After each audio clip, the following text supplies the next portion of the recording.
कि जो गाय पैदा हुई उस दिन से हमको अमृत देती है, मरने के दिन तक अमृत दे रही है, उसको कौन बेवकूफ है जो काटेगा? लेकिन हमारे देश में रोज 50,000 गायें कट रही है। पूरे साल भर में लगभग 2.25 करोड़ गायें कट जाती है। और कैसे काटी जाती है? गाय को काटने के पहले 3-4 दिन तक भूखा प्यासा रखा जाता है। क्यों? क्योंकि कहते हैं गाय को खिला पिला के काटते हैं तो उसका मांस सफेद हो जाता है और उसकी यूरोप और अमेरिका के मार्केट में डिमांड नहीं है। लेकिन अगर उसको भूखा प्यासा रख के काटा जाए तो उसका मांस लाल बना रहता है और उसकी अच्छी डिमांड है वहां पर, इसलिए उसको भूखा प्यासा रखा जाता है। बाद में उसको बैंतों से बुरी तरह से पीटा जाता है 20-25 मिनट तक, ताकि उसका चमड़ा जो है मांस को छोड़ दे। 100 डिग्री सेंटीग्रेड के ऊपर पानी उबल जाता है।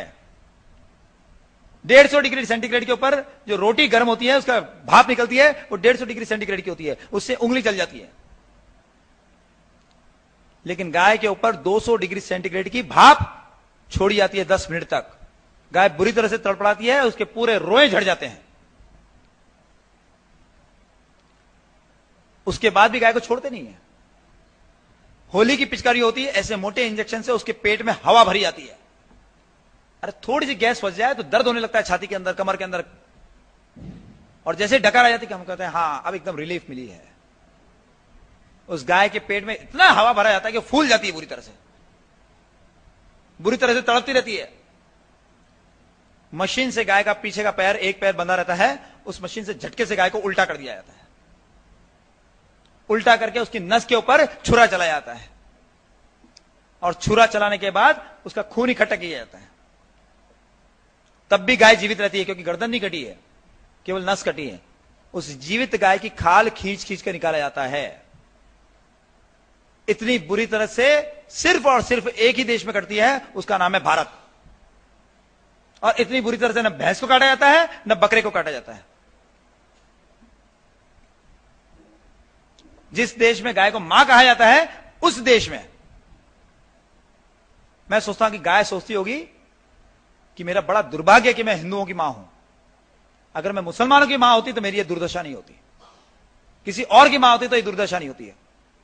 ये ऐसे नालायक और निकम्मे मेरे बेटे हैं कि इतना अत्याचार मेरे ऊपर हो रहा है। क्यों हो रहा है ये अत्याचार? ये इसलिए अत्याचार हो रहा है कि हम लोगों को साबुन चाहिए। देवनार कत्लखाना में रोज 800 बैल कटते हैं और उन 800 बैलों की चर्बी वापी इंडस्ट्रियल एरिया में जाती है और वहां से ये सब लक्स, लाइफबॉय और दुनिया भर के साबुन, पियर्स वगैरह सब बनते हैं वहां। और हमको ये नरम नरम सुगंधित साबुन चाहिए, जबकि मैंने बताया कि साबुन तो स्किन के लिए हानिकारक है। इसकी जो हड्डियां हैं, ये हड्डियों का चूरा बन के जाता है, वहां जाके चूरा बनता है उसका और टूथपेस्ट में काम लिया जाता है। अब बहुत से टूथपेस्ट कंपनियों ने बंद कर दिया है क्योंकि अब उसकी जानकारी लोगों को होने लगी है। लेकिन कल तक तो वो यूज कर रहे थे ना, कभी लिखा टूथपेस्ट के ऊपर इसके अंदर क्या डाला गया है? हम नवरात्रि की पूजा करते हैं और मुंह में सुबह सुबह टूथपेस्ट डाल लेते हैं, हड्डियों के चूरे से बना हुआ, और फिर कहते हैं हमारे नवरात्रि का व्रत चल रहा है। ये कौन सा व्रत हुआ भाई? तो यह गंदगी हमारे से छुपा छुपा के हमको दी जा रही है, कभी कुछ बताते नहीं है। इसलिए सबसे पहला काम कि जिन जिन कंपनियां, जो कंपनियां जो है गौ हत्यारी चीजों का उपयोग करती है, गौ हत्या को बढ़ावा देती है, उनका बहिष्कार कीजिए।